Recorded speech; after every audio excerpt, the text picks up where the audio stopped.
30 Big Ten Preview Edition. Big Ten Tournament coming up. Begins actually this evening. This is Wednesday. We've got 2 games tonight. We've got, a couple of games that, play-in games, I guess you would call them, Minnesota, Northwestern, Penn State, Nebraska. A couple of games that maybe don't have the same interests as the rest, but we know that the Big Ten Tournament is going to be loaded beginning on Thursday. So for this preview edition, we're going to have 4 insiders, actually 5, I guess, if you count myself, covering Illinois. 4 insiders covering the top 5 teams in the Big Ten, from Adam Jardy covering Ohio State, Brian Neubert, who covers Purdue, Tom Kakert covers Iowa, Clayton Sayfie, who covers Michigan. Each of those guys, we're going to get a rundown on where they're at heading into the Big Ten Tournament, what they see, find out their prognostication abilities a little bit, and see where they're at, see what they're thinking about the Big Ten Tournament coming up. Each one of those guys is going to join us here today for a few minutes and just kind of go through and break down each team and maybe the health status, what their goal is, where they see them fitting into the NCAA tournament moving forward. So that's 30 for 30 this week. Will be first guest coming up in just a little bit.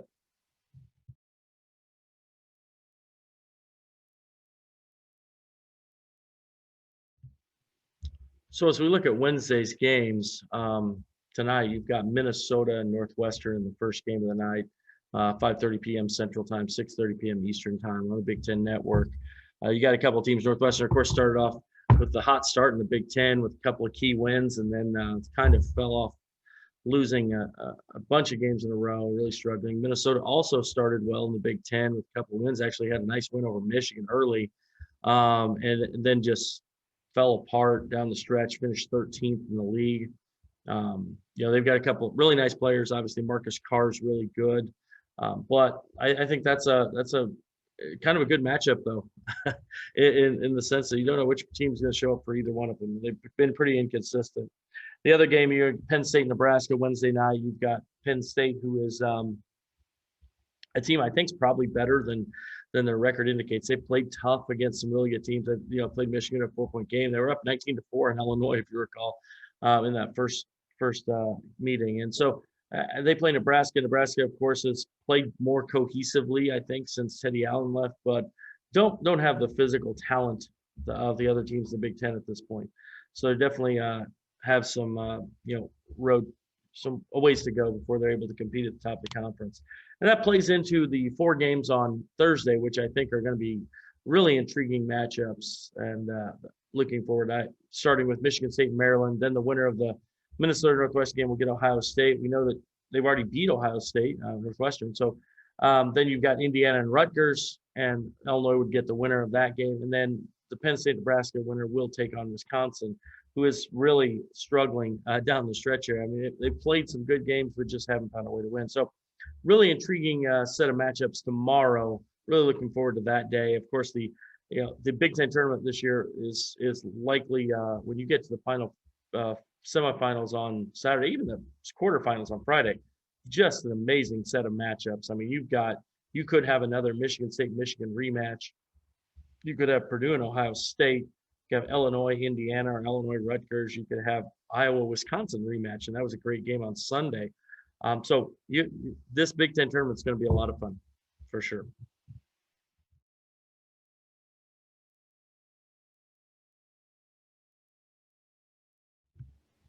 Joining us now is Tom Kakert from the Hawkeye Report. He covers Iowa basketball, football, and recruiting, and a little bit of everything over there. Everything that goes on in Hawkeye Nation, he knows exactly what's happening. So, Tom, you've got the Iowa team is, had a great season, finished really strong. They've won a lot of games down the stretch here, playing really well, it seems like right now. Probably outside of Illinois, it seems like they might be playing the best basketball. They've won 7 of 8. They're heading into the Big Ten tourney. And where's Iowa at right now as a team? I think there was kind of a turning point moment for them, and that was the Ohio State game the first time around when they played in Iowa City and lost that game. Ohio State scored 89 points, and Fran McCaffrey kind of challenged them because their defense was trending badly. It was 130 plus in KenPom and adjusted defensive efficiency. And that's, if you don't follow KenPom, that's not very good. And you're not going to last very long in March. Now, as we talked this morning, they're 61 in the country in that. So they've made a drastic improvement defensively. They're under, since that point, they're under, it's 0.98 points per possession allowed, which is a pretty good number. That's going to win you a lot of basketball games, especially when your offense is generally about 1.2 points per possession. I'm not good at math, but that's going to help you. The big story for Iowa right now going into this Big Ten tournament is the health of Joe Wieskamp. He rolled his ankle in the final home game. He was off to a terrific start in that game, had scored 12 points, 5 of 5 from the field. It was funny after the game, Fran McCaffrey, Luka Garza, Jordan Bohannon all independently said Joe is headed to like a 40-point game. He was just in one of those things where, he had just hit like a contested jumper with 2 guys coming at him from 3. He was just in one of those groups where he was going to go off, and he rolls his ankle. We don't know exactly what his status is going to be for the Big Ten tournament. Fran McCaffrey said on Tuesday that he was not going to practice, and that's not a surprise. I didn't think he would practice because he rolled it pretty good. The question is, will he be available Friday? Are they going to sit him, just looking at the bigger picture, which is the following week, and getting your, arguably second best player? I think it's fair to say. I would agree. Having him healthy for what Big Ten tournaments are great and they're fun, but your seasons are defined by what happens in the NCAA tournament. You could win a Big Ten tournament, but if you go out in a blaze of glory and won, I just go back to like 2006. Iowa won the Big Ten tournament. That was with Jeff Horner, Greg Bruner, Adam Haluska. It was Horner and Bruner's senior year. They beat Ohio State in the championship game. They're feeling great. And then they get beat by Northwestern State in the first round of the NCAA tournament. What does everybody remember about that season? They remember them losing to Northwestern State. They don't remember them beating Ohio State in the Big Ten tournament. March is about the NCAAs. Yeah, I agree completely. Wieskamp's such a good player. He really, for me, Luka Garza's great. I think Wieskamp's really good. I think he belonged on the second team All Big Ten. He's just a really good player. He's his health obviously is important. When they played Illinois before, CJ Fredrickson was out. Is he back in? Yeah, he's back to, he's battling, they've never disclosed it, but I think Jay Billis wrote about it in his rankings of top 68 teams or whatever he does every week. He wrote that CJ Frederick has plantar fascia in his foot. So that's not something that's going to get better overnight. If you've ever had it, it's a pain literally in your foot, and and it hurts the minute you wake up and you limp around, and there's no tried and true method, but he seems to be playing a lot better, feeling better. So they'll have him available if Iowa and Illinois end up meeting on Saturday. But Iowa may end up having Wisconsin in essentially back-to-back games. And that's going to, if it's Wisconsin that they end up meeting, it's going to be a fired up Badger team because, and I'm kind of amazed. Greg Gard went after the officials after that game. And I have seen nothing from the conference yet. And normally this conference comes right out and says, here's your reprimand. You need to pipe down. And they have said nothing so far. So he took up for his players. I think Wisconsin's going to be kind of fired up. And they've been struggling. So I think they're going to be fired up if they get Iowa again. Yeah, you look at, that's a rematch of a game that was really hotly contested and came down to the wire, and controversial hook and hold, all those things that add into it. It makes it fun. And, I agree with you. I was surprised. I thought Gard would at least get a fine, and a reprimand or something like that. And there hasn't been anything yet. And that's surprising from the Big Ten. Of course, the Big Ten this year isn't maybe have the same leadership they've had in the past. Let's be honest here. So it's been a little bit different. They hit the Penn State coach pretty hard with a $10,000 fine earlier this year for what I thought was kind of an innocuous comment. It wasn't very pointed at all. Yeah. This was nobody asked him a question. He opened up and just unloaded a can on the entire officiating. And I got a feeling that this weekend we're going to be talking a lot about Big Ten officials once again, because I just think that's the way it's going to be. Yep. Well, it always makes it fun for fans to talk about that. So, Tom, as you look at the Big Ten tournament here, Sure. what do you have a team that maybe from the we've got the top five, and those top five teams seem to be Purdue. I'm including in that top five because they're ranked in the top 20, and Right. then you've got. Are there any sleeper teams you're looking at outside that group that maybe could make a run here? Purdue is my sleeper, but they're a top four. But I think people are sleeping on them big time. You wonder if Ohio State's going to kind of get their magic back. I just think they're a small team, and that's what's really hurt them is that the Big Ten. You look at that first team All Big Ten, you have like 4 centers on there. Yeah. There's just they don't have guys to contend with Kofi Coburn, Luka Garza, Hunter Dickinson. They really don't even have guys to contend with Trace Jackson Davis. Right. Miles Johnson from Rutgers. They just don't have those type of guys. But that would be, beyond those top 4, I think maybe Ohio State. Would anybody be surprised if Tom Izzo made a run though? I wouldn't. They're going to go against a banged up Michigan team that might not have Eli Brooks that they just beat. They're going to have some confidence, and you could see them. For overall for the tournament, I picked Purdue and Illinois to meet in the championship game. I think Purdue's just trending in the right direction. They're playing really well. They're playing with a lot of confidence. And Illinois is playing as well as anybody in the country right now. So I just think those, and banged up Iowa team down there in the bottom with them is advantage Illinois, especially if Joe Wieskamp doesn't play. And I don't think Wisconsin's a good matchup for Illinois. I just think that that Wisconsin would be in trouble if they beat Iowa and they have to go against Illinois. So I think it's Purdue and Illinois, and I think that would be a real good contrast and styles game. Yeah, I think that could be a good matchup. And the one thing about this, I told somebody earlier today, I was talking to a college coach who, on the phone this morning, and I said, when you get to the Final Four in this Big Ten tournament, it could be the Final Four. You have teams that you could have 4 top 10 teams playing in the semifinals of the Big Ten tournament, that's a pretty good conference this year. I mean, obviously legendary, I guess you would say. It's historically good. So, it's been fun. All right. Well, hey, Tom, thanks. Thanks for coming on. We're going to hopefully see you in Indy this weekend. Tom Kakert from Hawkeye Report. Thanks for joining Sturdy for 30, and we'll see you next time.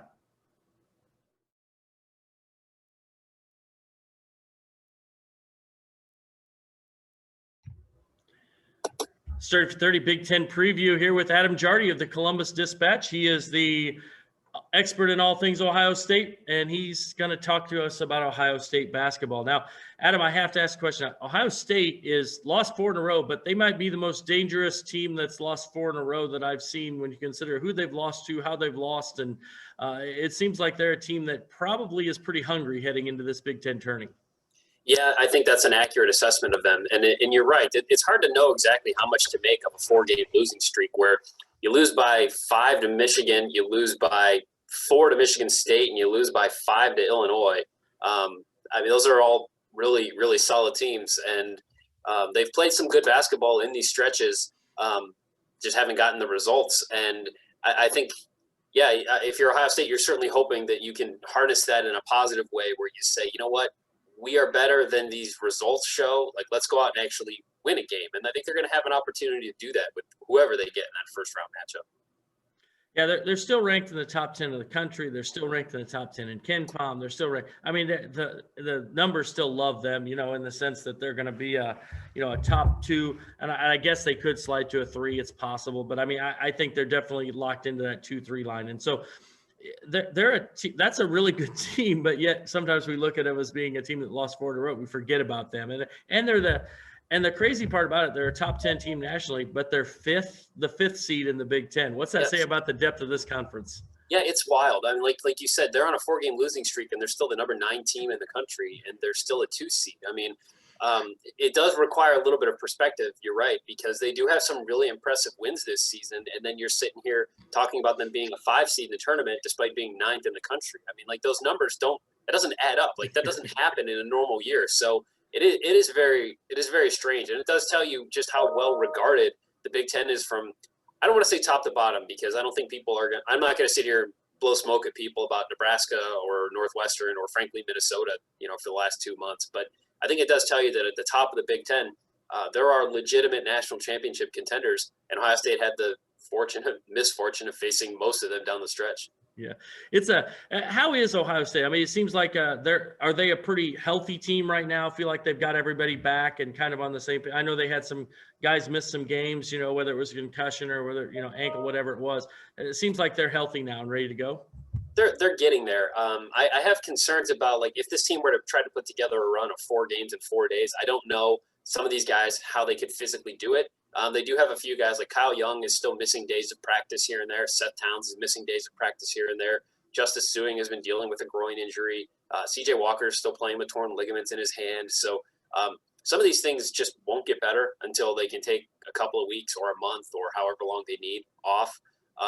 So I would say they're in a better position health-wise than they were 2 weeks ago. When they're in the middle of this stretch, they had Michigan at home. They went on a Sunday, went to Michigan State on Thursday, and then had Iowa at home on Saturday or Sunday. That was a lot. There was a lot of high-level basketball in the span of 7 or 8 days, and it physically caught up with them. And I think that's why the Iowa game was such a blowout. I thought they looked more refreshed and they looked more energetic against Illinois. They just didn't make shots down the stretch. I think they'll look more like the team we saw against Illinois than the team we saw against Iowa, which means that they're at least a little bit healthier than they were 2 weeks ago. So as you look at the Big Ten, obviously I have Ohio State down as one of my top teams, but is there a team outside that top 5? The top 5 have kind of settled themselves. Purdue's kind of snuck in there, I guess, and played well down the stretch, but outside of that top 5, is there a team you see making a run outside the top 5? Well, I'm really intrigued by the Michigan State-Maryland game because those are 2 teams that I feel like I had a pretty good handle on them about a month ago, and then they kind of played their way and forced my hand a little bit where I had to reevaluate them. I don't know that I like either of their chances against Michigan on the second day. I mean, obviously Michigan State beat Michigan just, to close the regular season, but I feel like Michigan probably wins that rubber match there. And I don't know that Maryland has the firepower to knock off Michigan. So if I start looking for like a team that's playing on Thursday that I think could make a run, I don't like Wisconsin. I don't like Indiana. Maybe give me Rutgers. I don't know. I feel like they went through a rough spell and then maybe started to play a little bit better late. It's hard for me to pick like a major upset here, honestly. I mean, unless like if I do think Ohio State has a legitimate chance to find its way into Saturday. And maybe they probably have the most. I thought this is the most favorable draw for Ohio State because if it wins on Thursday, it doesn't have to play Michigan, Illinois, or Purdue on Friday. And I think you want to avoid those 3 teams at all costs. Yeah. So as you look at these teams, and do you have a favorite heading into this? Is there a team that you think is the favorite to win this tournament? Right now, I'd probably have to go with Illinois. I just think that's a team that, from what I've seen and from watching them the other day, I mean, they're just at such a really good level right now. They're just playing. I like the spirit of their team, and I like that they're coming into this tournament thinking they've got something extra to prove. Yeah. I mean, there's something to that like, I don't know who it was, but someone was walking off the court after the game the other day with a handmade sign that said Big Ten champs. I mean, that is a thing. And I think we all want to see Illinois and Michigan in that championship game and see them maybe try to settle it.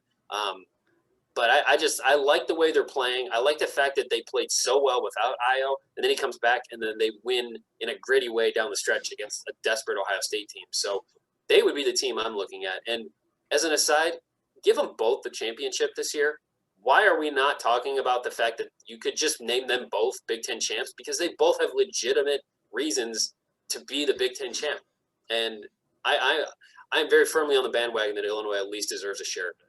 You can put that down for posterity. Good. See, now you'll be Illinois fans are going to love you now. So there you go. You made them all happy. So it's an interesting thing. You look at the way, and I know they went by winning percentage what they decided, but I think they were assuming that, Illinois got all 20 games in, and so did Ohio State. I mean, when you look at that, that's kind of amazing. And they won 16. I think that's the most wins a team has ever had in the Big Ten and not gotten to share the title. So it goes 16-4. So, of course, they used to play 18 games and 16 games, so that would be almost impossible then. But yeah, it's obviously I think they've done a great job, earned it. I felt like if Michigan had beaten Michigan State on Sunday, I don't feel like Illinois really would have had a compelling case then, because at 15-2, I feel like Michigan would be a legit. But I feel like now, 14-3, 16-4, and you're actually ahead if you go by games back. I think that's kind of a weird. Right. And I mean, you not only won the head-to-head, and I know this isn't necessarily the tiebreaker, but you won the head-to-head, and you won it in unbelievable fashion. I mean, they ran them off the court. And I think that has to count for something. So you're talking about a team that, you can't penalize Michigan for not getting in all 20 games. That's fair. Like, it's not their fault that they couldn't play all 20 games. So I don't think it's fair to pull it away from them. But I also don't think you need to penalize Illinois for getting in all 20 games and for winning the head-to-head. And frankly, if you just want to look at football season, the Big Ten has shown that it is willing to revisit these decisions in what is the best interest and what's the most competitive thing that the league can put out there. I mean, no one's going to sit here and tell you that Ohio State didn't deserve to be in the Big Ten football championship. They clearly did. They were clearly the best team in the conference. So you changed what you had decided on at the beginning of the season. You made that the policy. And I know some people were maybe upset about that, but I think that was the smartest, fairest, best thing for the conference to do. So in this case, both these teams have a separate, but they have different but equal arguments for why they should be the conference champion. Make them conference co-champions. Nobody's upset about that. Yeah, and I would agree with you on Ohio State. I thought they were the best team in the Big Ten all year. They proved it on the field. Having them in the Big Ten championship game made sense, and of course they proved it also by beating Clemson in the college football playoff, right? So that's a pretty good win. So, so as we look forward to this Big Ten tournament, you got Illinois as the favorite, and what do you see? Is there a game that you're looking for? You mentioned Illinois, Michigan. Is that probably the game that you really are looking forward to seeing, possibly? I would like to see that for sure. I would like to see Ohio State Purdue again. I might be in a very vocal minority of that because, I mean, those games were not aesthetically pleasing, but even when Ohio State was playing really, really well, it couldn't beat Purdue. I mean, Purdue won both games against them this season, and so I'm interested to see if Ohio State can make that adjustment. I think back to a couple years ago when they came a game short of winning a Big Ten title, and Penn State denied it to them because Penn State swept the regular season series and then beat them in the first round of the Big Ten tournament. I'd like to see how Ohio State's response if it's able to get there and play the Boilermakers on Friday. I am as I go down the list, it's like I have no confidence in Wisconsin. I'm not interested in Indiana. I don't think Rutgers has any chance of beating Illinois. Michigan State, Maryland, I think is an intriguing game, but I don't like either of them to advance beyond that. I think that the top 4, top 5 of the Big Ten is so strong. Like, I guess just give me Saturday. We could get to a Saturday where you got Michigan, Ohio State, or Purdue, and then you got Illinois and Iowa. Like, sign me up for that. Yeah. Because I don't see some of these. I don't see Minnesota, Northwestern, Nebraska, Penn State, Wisconsin, Indiana, or Rutgers. I don't see any of these teams having a chance against the top level talent right now. I just don't. Yep, I kind of agree with you. I was told somebody you're looking at like a Final Four level Final Four in the Big Ten tournament. I mean, like it's a national Final Four basically. Yes. In the Big Ten tournament. Well, Adam Jardy, Columbus Dispatch, thanks for joining us on 30 for 30. We appreciate your time again. This is becoming commonplace now, you and I talking via Zoom. So hopefully we'll get to see each other in Indy this weekend and maybe for the next few weekends. If they make a run, it seems like Indy's going to be our home away from home coming up. So I'm going to pack a big suitcase. Yep, definitely looking forward to it. All right, Adam Jardy, Columbus Dispatch joining us. Thanks again for coming on, and we'll see you this weekend in Indianapolis. Yep, appreciate it. Thanks for having me.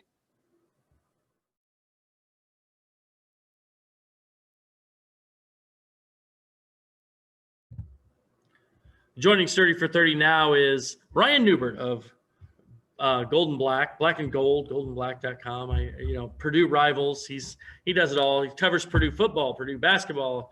Knows all the inside in Purdue. He's been doing it for couple years, and he's got some insight in Purdue. So Brian Noobs, I have my first question for you is this: who's the most overlooked team in the Big Ten, and why is it Purdue?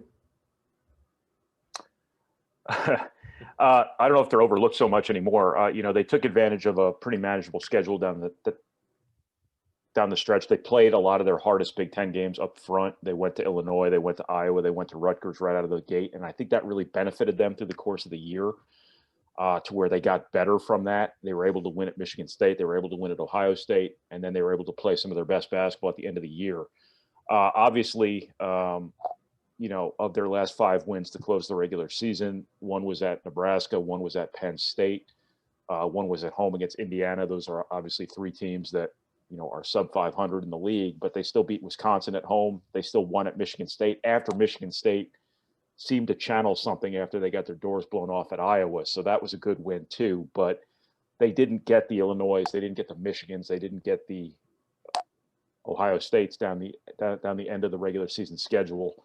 But they are playing their best basketball this season. They have been easy to overlook, I'm sure, because they're so young, and I don't know if they necessarily have any of the Big Ten's marquee stars. I don't know how much people really know about Travion Williams who aren't watching Purdue every night. And I'm not sure he's kind of got that star power to him anyway. Certainly not the Luka Garza, Io, Kofi Coburn, sort of larger than life type of persona. I just don't think people know Purdue's team as well, because most of these guys weren't even on the team last year. And Purdue was bad last year too, so that didn't help either. So I think that's, if anybody's overlooking them, that's probably why. Yeah, they've had a great year. I mean, you got to admit, this has been, I think it's better than anyone expected. Yeah, for sure. Matt Painter definitely got some consideration for Coach of the Year. I think behind Juwan Howard, he was probably right up there. Michigan had such a magical season, I guess, but I thought probably as far as just overachieving, Matt Painter probably had this Purdue team overachieving compared to their preseason expectations. So they're heading into the Big Ten tournament. They get the 4 seed. You have 4 top 10 teams, and Ohio State's one of those, and they're the 5 seed. So 4 top 10 teams nationally in the Big Ten, and Purdue sneaks into that 4 seed. What do they look like heading into the tournament? Are they healthy? You say they're playing their best basketball. Everybody healthy? All good to go? Yeah, as far as I know. Now, Purdue's dealt with a lot of crap too this year.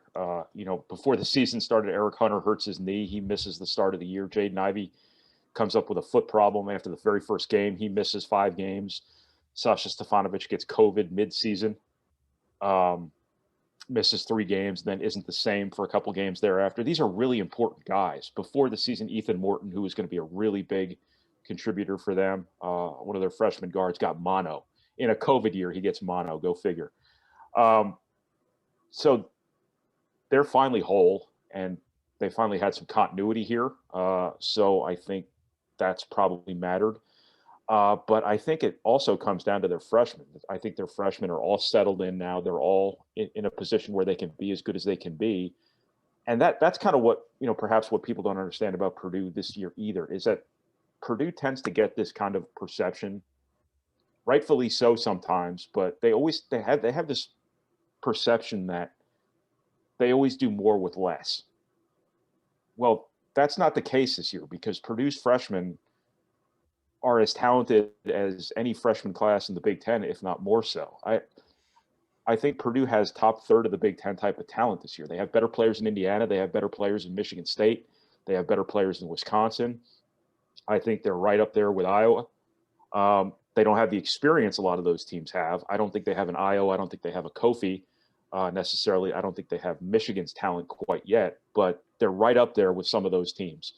And I think they probably have just as good a talent level as Ohio State. And that's not something you've always been able to say about Purdue. They've not always gotten that level of player. But now with Jaden Ivey, Zach Edey, Brandon Newman, Mason Gillis to a lesser extent, he's sort of your classic Purdue recruit. But this is a pretty talented team too. And it's just been kind of a matter of getting those guys on board and getting them comfortable, getting them up to speed. And I think Purdue's juniors have done a good job being consistent and kind of setting a tone and giving Purdue the leadership and competitive edge they didn't have last year.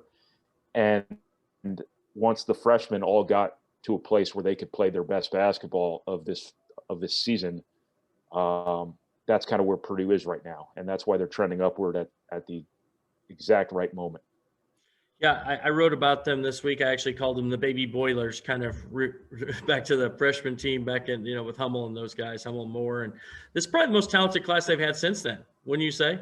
Yeah, for sure. Yeah. This has been the best couple years of Purdue's recruiting in my frame of reference. And I've been doing this, as you mentioned before, more than a few years. But what they brought in this year, what they brought in last year, and then what they're bringing in next year in Caleb First and Trey Kaufman-Wren, they're sitting in a pretty good spot here. This isn't the Purdue that people didn't understand 2 years ago because Grady Eifert was their starting power forward. And everybody looked at Grady Eifert and said, how in the hell can you win with Grady Eifert? That kind of thing. I think Purdue's going to have legitimate top 20, top 15 talent nationally, starting next year. They're pretty close to it right now. Travion Williams is a really high-end player too.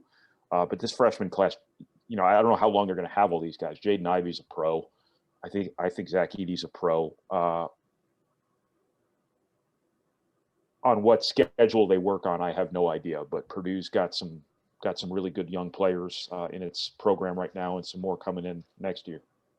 So as you look at this Big Ten tourney, Brian Neubert from Golden Black joining us today. You got this Big Ten tourney in loaded field at the top.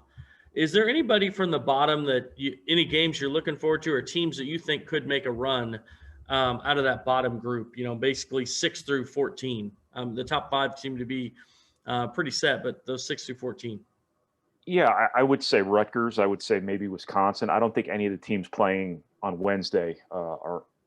I think Minnesota called it a season a few weeks back. I think the Gabe Kalshur injury really hurt them. I think Richard Pitino's probably used up the 9th of his 9 lives there. Is on his way out. Penn State, I think, is at the end of their road. I think Nebraska's got to be gassed, and I just don't think Northwestern has it in them. Of the rest of the teams there from 6 down, I still think Rutgers could have been better than they were this year. And I can't believe I'm saying that about Rutgers, but I feel like maybe they sort of hit their ceiling a little bit in the Big Ten because I don't know if you're going to have a better group than this. I don't know if you're going to ever have more experience than this. I think Ron Harper's a legitimate guy. I think Jacob Young's a legitimate guy. Geo Baker's a legitimate guy. I think Miles Johnson's an NBA player. And it just didn't add up for them. I'd always worry about Michigan State in this position. I think they have a really limited upside offensively, but what they've been able to do the last few weeks is really make things ugly, and play typical rock fight Michigan State basketball. I don't know how well that plays in tournament settings, but I would never like facing a desperate Michigan State team. Maryland should be desperate. I don't know how good they are, but for them to have lost the games that they lost down the stretch, they have to win. I don't know if they can win the thing or they can get to the final, but that's another team I probably wouldn't want to play. Wisconsin's old enough to be half the league's dads. So I think there's always something to be said for that. I don't think they're very good though. I think they were a disappointment. Now that being said, if you go 500 in this year's Big Ten, that's still a pretty damn good season. But when you frame that against expectations, when you shared the Big Ten title last year, and you have the most experienced team in the country, you'd like to be a little bit better than 500, obviously. But still, I don't think anybody enjoys playing against Brad Davison. I think Demetric Trice can get hot. I think that I wouldn't take them lightly. But if I had to pick one of those teams that I think could win a couple games, it would be Rutgers probably. They get a pretty favorable matchup right out of the gate. They gave Indiana real problems this year, and perhaps they build up a little momentum, start making some shots, and upset some people. Yeah, of course, then they get Illinois in the second round, and they beat Illinois in the regular season back a long time ago, back in December, but still. As you kind of look at this, do you have a favorite, a team that you think is going to be there at the end of the weekend? Illinois. Just because I think that they look like a force of nature down the stretch. I think they have reason. They seem motivated by the fact that they couldn't get a share of the regular season title. sometimes these postseason events come down to who wants to win the most, and I think Illinois has a certain chippiness about it that could be channeled in a setting like this, and could really be productive for them now that they're whole, now that they have Io back, now that Andre Curbelo played so well without him, and he's probably taken a step as a player. When you look at Purdue, I think, Sasha Stefanovic being out, I think really helped Jaden Ivey along. And when you look at Illinois, I think Io being out those 3 games, or those 2 games, however many he missed. I guess he only missed 2, right? He missed 3, actually. He missed 3. Okay. Yeah. So he missed the 3 games, and then that probably helped Curbelo become something maybe even a little bit more than he was before, and he was pretty good before that. So I just think Illinois is trending well. I think Illinois is really good, and I think Illinois has reason to be pretty motivated. So that's why I'd pick them. Yeah, it's interesting. I mean, it's funny. You could see, you get to that semifinal round, and you're going to have potentially 4 legitimate Final Four contenders in the Big Ten tournament semifinals. I mean, that's such a, I don't know that I remember a Big Ten being this strong at the top, those first 5 teams. Well, you got 4 in the top 10, 5 in the top 20. That's a pretty impressive season, no doubt. Yeah, it's in Indiana high school basketball, the sectional draws sometimes put like 2 of the best teams in the state up against one another on like the second weekend. And like, it feels like that's what you're dealing with here in the Big Ten. Super pool play. Yeah. In AAU terms. Yeah, exactly. That's what the Big Ten is. And you know what? I think when the Big Ten gets to the NCAA tournament, they're going to be even better, because I think when they all get away from one another, when they get away from the coaching, when they get away from the scouting, when they get away from the physicality, provided the games are called in a conducive manner, I think all of these Big Ten teams are going to be even better. And I think when you look at Purdue's NCAA tournament run a couple of years ago, they were so over-scouted, and everybody knew what they were doing, and everything was so physical the way they ran their offense. As soon as they got to the NCAA tournament, it was like everything was so much easier. Villanova had no idea how to switch a screen off the ball against Purdue's actions. All of a sudden Carson Edwards had room to move. Ryan Klein had room to move, and suddenly they get within an eyelash of the Final Four. I think you could see that in the Big Ten this year. I think you could see them get away from one another, and then 3 teams get to the Elite 8 or something like that, or 3 teams get to at least to the Sweet 16 or the Elite 8, and as many as 2 in the Final Four. And it would have to be 2, because one would have to beat another Big Ten team probably on the second weekend to get to the Final Four. That's what's going to be interesting about the pairings, is that if you have 9 Big Ten teams, they're going to have to gerrymander things a little bit to make the bracket work, so that Big Ten teams can't play each other in the Sweet 16. So there's going to be some teams that might be 4 seeds otherwise, who might get bumped down to 5s. There might be some 3s move up to 2s, something like that. But I do think the Big Ten is not to be trifled with come NCAA tournament time. What's Purdue look like seed-wise? I've seen them 4 or 5 line, Yeah. probably. Everybody thinks they're a 4. Again, I think somebody might move up, somebody might move down a little bit just to make the bracket work. So I don't know if I'd put all that much stock in seeding this year as much as I would other years. It always comes down to matchups anyway, but I think Purdue's probably a 4. I think they're probably pretty locked in too. I don't know if the Big Ten tournament's going to affect them at all. And I don't think the Big Ten tournament's going to affect Illinois, Michigan, Ohio State all that much either. Iowa too. Now we'll see about Joe Wieskamp. That could be something that the committee takes into consideration. If Ohio State hasn't moved off the 2 line by losing 4 straight games to end the regular season, I don't know what's going to move anyone from the Big Ten. I just think the Big Ten has such unbelievable gravity this year, and that's probably the Big Ten. We're looking at from here on out. I think that the Big Ten has really made a move here the last couple of years. The coaching is so good, they're recruiting at a high enough level under normal circumstances. They're scheduling at a pretty good level that is kind of gaming the net system and all that stuff. So I think this is kind of the new normal for the Big Ten, where if you're 500 in the league, you're in the NCAA tournament. If you're a game under 500 in the league, you're probably in the NCAA tournament. If you're 2 games under 500 in the league, you have a real good chance of being in the NCAA tournament. I mean, Purdue damn near made the NCAA tournament last year, and they were like 15 and 14. Yeah. That's just kind of the nature of the Big Ten these days. Yeah, it's a tough time to be a Nebraska, a Penn State, a Minnesota, or a Northwestern trying to get up that ladder, because the teams or Indiana. We've seen that with Indiana. Yeah. It's a tough time for these teams to kind of raise their level to get to that level, because the other teams have so much talent and depth of talent too. Right. So you see that with Purdue loses guys, they win. Illinois loses guys, they win. Iowa loses guys, they still win. It's definitely tough. I think Michigan State's kind of the face of that, because any other league this year, Michigan State does typical Michigan State things. They're probably, a 20-win team. Yeah.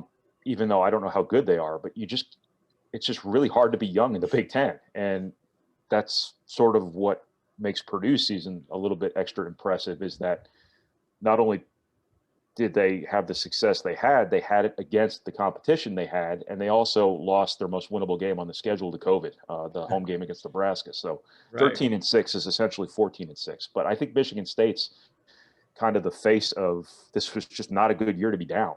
And I don't know if there's ever going to be a good year to be down in the Big Ten. For Indiana, that's probably a team that's 3 or 4, 5 wins better if they're in another league.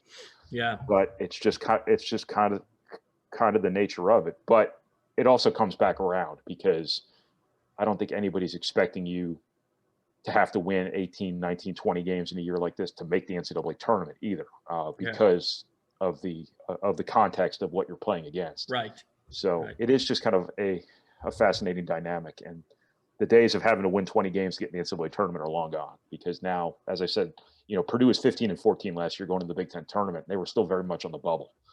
And I think Indiana was slightly better, and they were considered to be in. And that was a normal year, in terms of the extent of the season. So, Maryland is 3 games over 500 right now, and they're still projected to be in the tournament. So it is really interesting. Yep. It's a loaded Big Ten. There's no question. Toughest conference in the country, one of the toughest of all time. And we get to see them all this weekend in Indianapolis. We're going to watch them play. I don't know how close we'll be, but at least we'll be in the building. So I'm happy about that. So it's going to be fun. Brian Neubert, goldenblack.com. Appreciate you coming on to Sturdy for 30 this week. Look forward to seeing you this weekend. And hopefully we get to see some exciting basketball. No problem, Brad. Don't jinx the Big Ten tournament. There's still a lot of temperatures to be taken here. So sure. Hey, you never know. If we can get Fred Hoiberg out of there with his illness for first day, that'll be good. So right. No doubt. No doubt. Thanks, Brad. Thanks.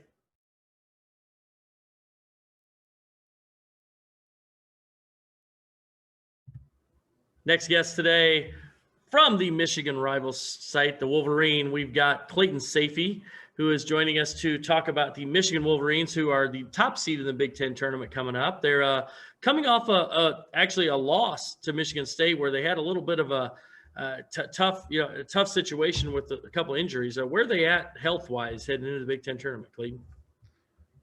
Yeah, I was going to say not much to talk about, right, as Michigan and Illinois writers right now, especially talking to each other about everything. But, with the injuries, Eli Brooks, kind of a scary moment about 4 or 5 minutes into that game, twists his ankle, and it looked pretty darn bad right off the bat. Juwan Howard and the trainer actually carried him off. He couldn't put any weight on it, carried him off. He went to the bench and looked pretty distraught when the cameras caught him there. Then we saw him hobble into the locker room, and it's been pretty tight-lipped after that. We're starting to hear some good things that it's not season ending. It's not one of those ones where it's like a break or anything like that. Is a sprain. But Juwan Howard did not want to give away any secrets at his press conference on Monday, understandably so. If you're him, obviously we'd love to know. But so, I want to say my gut says no on the Big Ten tournament this weekend, but yes for the NCAA tournament. And that's probably smart if he's not close to 100%. And then Franz Wagner was limping on the last play of the game. He's been practicing, so nothing there. And Sean D. Brown's been a little nicked up and limping at times and re-aggravating over the last couple of weeks, but Nothing new there. And I think these guys, and this goes for every team in the Big Ten, this little break here, unless you're playing the Wednesday night game tonight, this little break is going to be beneficial for most teams because everybody's banged up at this time of the year, especially when you're playing so many games that all these teams have been because of the uniqueness of this season. Yeah, it's been a different year. Of course, we got to bring up the elephant in the room, Illinois and Michigan. It's like this crazy thing, Illinois. Josh Whitman writes the letter to the team talking about thinks that he campaigned, I know, with the Big Ten, thinking they should have got a championship. From Michigan's perspective, what are your thoughts on that? Yeah, I think he has a case to be talking to the other Big Ten ADs and Kevin Warren and all that. I thought it was a little much to go out with the open letter, but at the same time, this has been something the fan base has been fired up about, and I think that the Illinois fans are happy that he did it. Right? It's always nice as a fan, or even as media, where we interact so much with these fans, when the administration and things like that are supportive and in tune with what the fans are talking about. From a Michigan perspective, I mean, a lot of the fans are pretty. They just kind of think that Illinois is kind of complaining and whining a little bit. But I think going into these tournaments, it could serve as motivation for Brad Underwood's team and could only benefit them. So I'd say use it as fuel. But from a Michigan perspective, some of the fans are a little fired up. And that's why I think if they meet Sunday in that Big Ten championship game, it'll make it that much more interesting. And the storylines will be, we'll have quite a bit to write about, put it like that. Yeah, boy, it'll be fun. I mean, this Big Ten tournament, I don't know that I ever remember the Big Ten being, and we've seen Big Ten with depth. We've had a lot of good teams but to have 4 teams ranked in the top 10, and then a 5th team in Purdue, who actually is the 4 seed, who is ranked in the top 20. I mean, the top 5 in this league are just really, really good. And I don't think that, I don't want to say that to diminish the next tier, because Wisconsin got a share last year, basically has almost everybody back, and they're all 30. So I mean, so they're better. Maybe you saw what they did in the non-conference to a couple teams. So and Rutgers has a good team. I mean, they have a lot of talent. I mean, maybe they haven't played as well as they think. Michigan State is Michigan State, and so this is a really good Big Ten. How excited are you to see all these teams in one venue this weekend? Well, and I'm very excited, and I'm also more excited because we didn't have it last year. If you remember, Michigan was warming up on the floor there with no fans in the arena. You got called off before the whole world went crazy, and now it's crazy. It's been a year, and we're still in a semi-similar spot. But we have the Big Ten tournament, and we have, like you said, 4 or 5 teams that are really, really, really good. And I think Purdue's only not ranked really higher because they kind of got off to a weak start to the season. But credit Matt Painter for what he's done with that group. He's got 6 freshmen. Jaden Ivey looks like a stud. He's going to be a guy to watch for years to come here in the conference. But I think we've seen deeper Big Tens in terms of like teams that are going to get in the tournament. But I don't think we've seen in recent memory, like you said, this many teams at the top that are all expecting to get to the Elite 8, trying to get to the Final Four, thinking that they have a chance to win it. Whether it's valid or not, you're in the conversation where you could make a case for each of those teams to get to the Final Four and stay in Indy for 4 weeks. How crazy is that? Juwan Howard said he's packing his bags for 30 days or a month or whatever it is. And I think that's the case with everybody. See what happens. But I'm excited. I think Illinois, I was surprised to see they're not the betting favorite for what I've seen. Michigan still is. At the same time, I can kind of understand that outside of the Eli Brooks injury, had a very, very good season. Purdue is actually my dark horse. And I think Ohio State, they've shown the capability to do some really, really good things. They just haven't really shown it down the stretch here. That was a heck of a game, by the way, last week too, with Illinois and Ohio State. It was good. And Ohio State's one of those teams that they've lost 4 straight, but yet at the same time, they've, you look at who they've lost to: Iowa, Michigan, Illinois, and then at Michigan State. I mean, and they lost some really close games. That's not exactly anything to sneeze at. That's probably why they haven't slid past like 9th in the polls, because they're like, they're losing, but they're losing to teams that are above them. Some really good teams. So as we go into this weekend, I mean, and I look at this weekend, you're legitimately looking at you could have Final Four level basketball in the Big Ten tournament semifinals.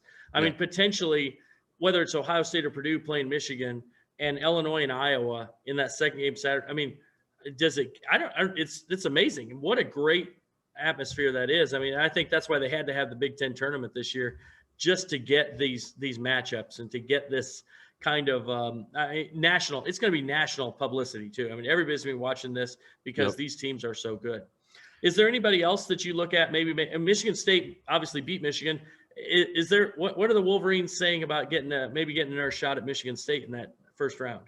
I think a lot of the fans want it. At the same time, they're hesitant after Sunday, especially, we've seen what this team is without Eli Brooks. They actually were without him against Minnesota back in January in that loss, which now looks like a horrible loss and is. Yeah.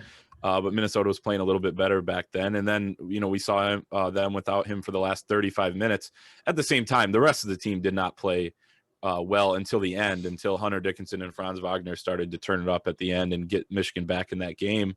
I think the fans want another crack at them. At the same time, I think a lot of fans, we've had discussions about that on our message board where there's, fans talking about the first game and who could be the possible, opponent, Maryland or Michigan State. It's like, for a lot of people, it's tough for them to root for, Michigan State on in a game that would give them momentum as well, having played the day before.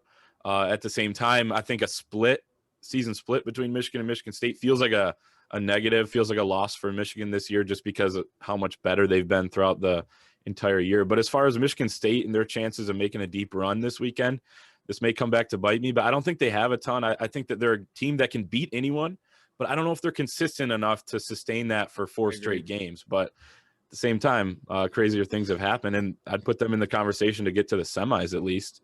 We'll see. What I expect it to be tight between Michigan and Michigan State if they play on Friday.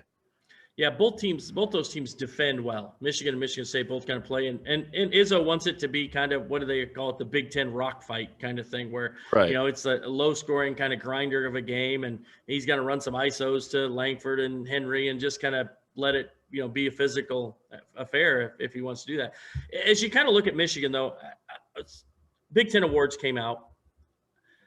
Michigan had the number 1 defense in the conference. Yeah, and yet.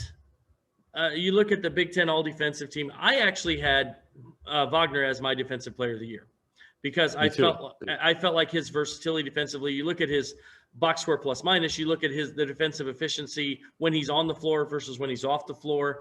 You look at his steals, blocks, all those things that he's able to do. Were you surprised that they didn't get more kind of notoriety from a defensive standpoint?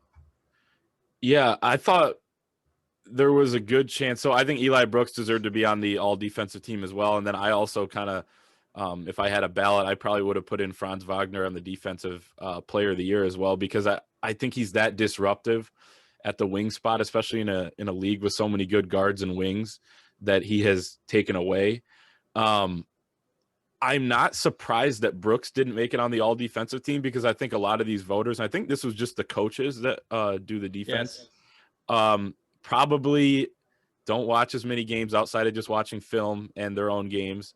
They don't watch it for that necessarily, and probably looked at blocks, steals, and things like that. That's why it surprises me that Franz Wagner didn't even make the all defensive team, because he ranked in the top 10, 15 in basically all those categories.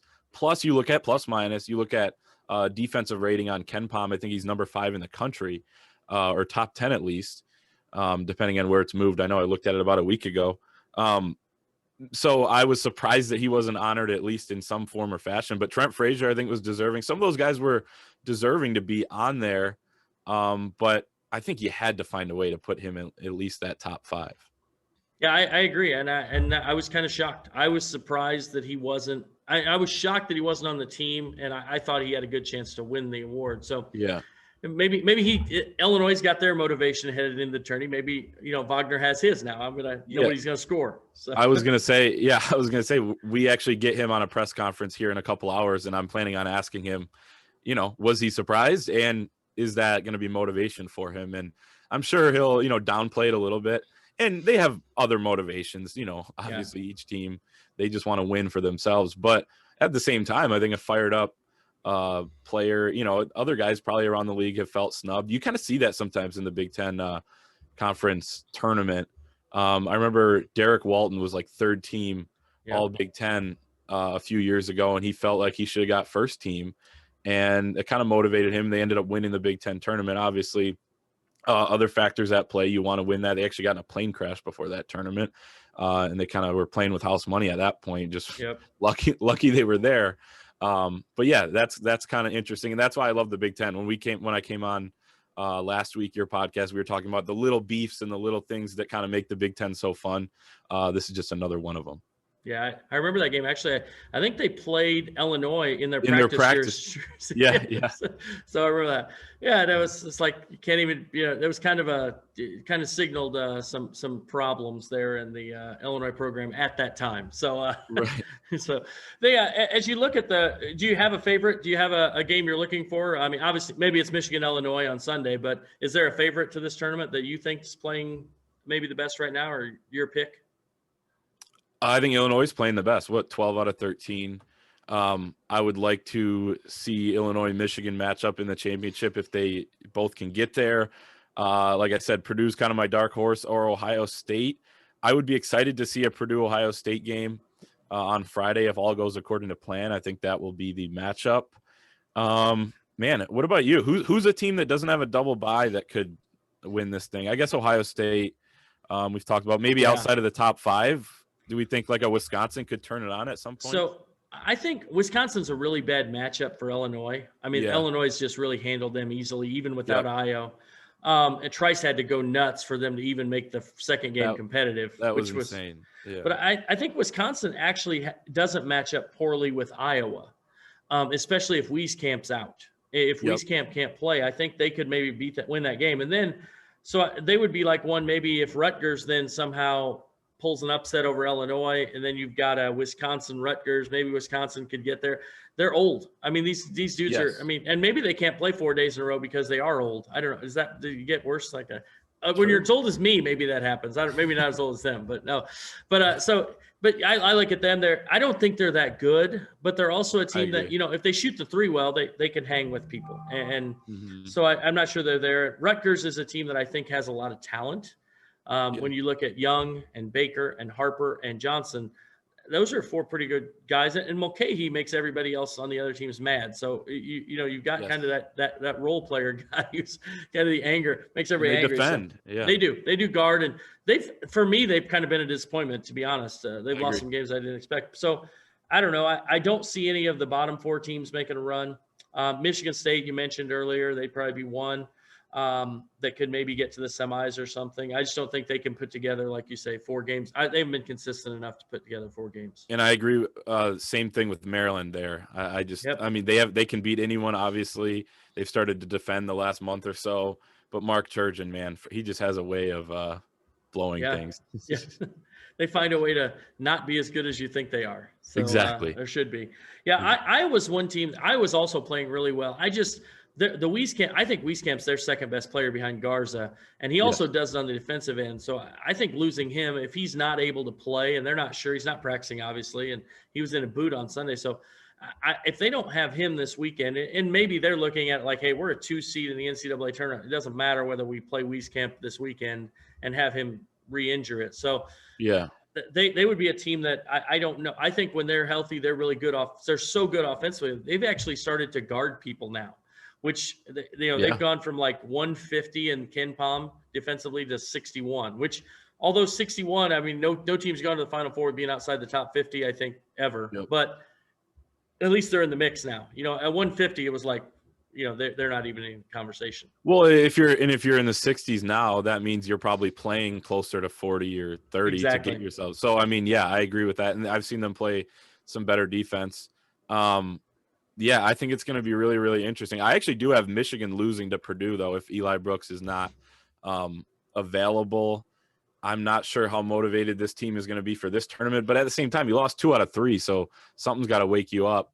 But I think fans around Ann Arbor are feeling a little bit sketchy about this tournament just because of health and just because of the fact that this team hasn't played that well over the last week. So sometimes, though, all you need to do is get into postseason play, whether that's a Big Ten tournament or the NCAA tournament, and it's kind of a breath of fresh air a little bit. You play a little looser and you see what happens. Yeah, it's funny though. You talk about this tournament maybe not having the same. Some teams don't have the same motivation. Tom Kakert was on here earlier talking about how Iowa in 2006 wins this loaded Big Ten tournament and goes through and looking great, and they lose in the first round to Northwestern State in the NCAA tournament. You don't remember they won the Big Ten tournament. You just remember they lost the first round of the NCAA. True. So I think a lot of teams, I think they've gone through this season. The reason, like Illinois has been, since August, been in their bubble basically. And the reason they're doing that is so they can play in the NCAA tournament. Although they're playing in the Big Ten tournament, the next weekend is when it really matters, I think. So I think that's true of all these teams, especially at the top. I agree. But you think Illinois got some extra motivation, though, just because they feel snubbed, right? I mean, this, obviously they're motivated for NCAAs, but I mean, they're going to want this one, and then they'll have a real. Trent Frazier can hold up a real. Maybe it won't be handwritten. Right. So make it one that isn't handwritten. Was that pencil? I think so. It was just like, I think that was kind of a spur of the moment thing. Hey, we won. Hey, give me that. I can see them doing that. So that's funny. I would do the same thing if I were on the bench there. Yeah, exactly. It's fun. I think it's great to have these little rivalries. I think it adds something to it. I know fans get a little bit too fired up and get angry and hate this guy or that guy. But for me, I think it's great. I think it's fun to see the coaches have a little bit of a kind of back and forth. And they were even talking post game. Talking about, Howard and Underwood. But I know before the game, they greeted, did all that stuff, and just kind of gave away post game. I know Chin talked to Juwan after the game and, fist bump. So I don't think there's necessarily any deep seated animosity there. It's just competitors and they just want to compete. Right. One of my favorite Big Ten beefs is the Iowa-Illinois post-game stuff that just seems to happen every time they play. Yeah. So we could see an Iowa-Illinois possible a little skirmish, and then we could see it happen with Michigan on Sunday too. One thing I'll tell you: if there's a skirmish, DeMonte Williams will be in the middle of it, guaranteed. Okay. It's guaranteed. So I'll be watching for it. Yeah. So he's kind of the enforcer for Illinois. He's always there. Every team's got to have one. You got to back up your guys. So all right. Hey man, appreciate you coming on. Clayton Sayfie from the Michigan Rivals. We're looking forward to this weekend. And will you be in Indy and checking it out down there? I will not be. Our Chris Ballas has our media pass down there, our senior editor. So he's going to be doing all the coverage, but I'll be watching just about every game and covering our games here virtually. So should be good. Awesome. Yeah. Looking forward to it. Get to see some really good basketball this weekend. All right. Clayton Sayfie, appreciate you coming on 30 for 30. Thanks, man. Appreciate it. Thanks to all the guys who came on this week. Adam Jardy from Columbus Dispatch, Tom Kakert from Iowa Rivals, Clayton Sayfie, Michigan Rivals, Brian Neubert from the Purdue Rivals site. Appreciate these guys coming on and talking about their teams and what they're going to see from the Big Ten tourney. I guess as a member of the Illinois media here, I'm going to talk a little bit about Illinois. I think the Illini they're playing well right now. They've won 11 of 12. They're definitely probably the favorite, according to most people looking at this. Getting Ayo DeSumo back, seeing him in they've got the motivation. So, but there's some scary matchups. I think Rutgers has underachieved a little bit this year. I think they're the matchup in the round there. Illinois had a couple tight games with Indiana. So there's nothing easy there. And then you get to Iowa in the semis. Iowa would want to beat them, or possibly Wisconsin, who they beat twice already. Wieskamp, obviously a big question mark for Iowa. So I like Illinois' path, though, if they're playing well. My big thing with Illinois is if Illinois plays well, they'll be in the championship game of the Big Ten tournament if they play their best basketball. And that's kind of where I look at the Illini heading into the Big Ten and the NCAAs. If they play their best basketball, they're going to be in the Big Ten tournament finals. They're going to be in the NCAA, Elite Eight, Final Four, somewhere in there. And so that's what you're looking for heading into the postseason. So another quick shout out, IlliniGuys.com has a bracket challenge. If you've signed up to be an annual member at IlliniGuys.com, you can actually enter the bracket challenge. They're going to weigh $1,000 in prizes. So there's an opportunity for you to win as long as you're a subscriber, a yearly subscriber. So feel free to jump in there. Also, you can get all of our my coverage from at orangebluenews.com, the Illinois Rivals site. So great opportunity to get some great information over the next few weeks